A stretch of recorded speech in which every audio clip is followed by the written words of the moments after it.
திமுக கூட்டணி கட்சிகளை இழுக்க மத்திய இணையமைச்சர் எல் முருகன் கொக்கி போடுவதாக அமைச்சர் KN நேரு தெரிவித்துள்ளார்.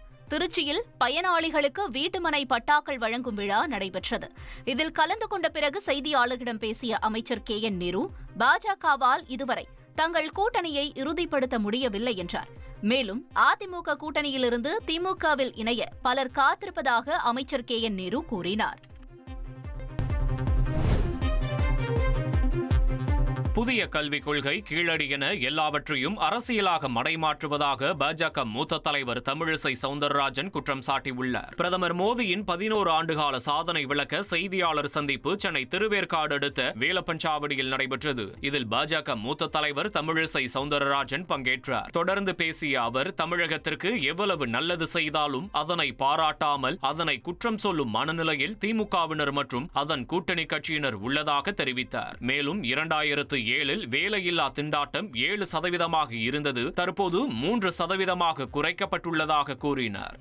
வேலையில்லா திண்டாட்டம் 2007 7% இருந்தது, இன்று 3% குறைக்கப்பட்டது மட்டுமல்லாமல் பெண்கள் சார்ந்த வேலை வாய்ப்பு 7.5 கோடி பேருக்கு உயர்த்தப்பட்டிருக்கிறது. இது உலகத்தில் உள்ள லேபர் கான்ஃபரன்ஸ்ல உலகமே இதை பாராட்டி இருக்கிறது. ஆனா தமிழகத்துல மட்டும் எவ்வளவு நல்லது செய்தாலும் அதை பாராட்டும் மனம் இல்லாமல் அதை குற்றம் சொல்லும் மனநிலையிலேயே தமிழக முதலமைச்சர் இருக்கிறார்கள்.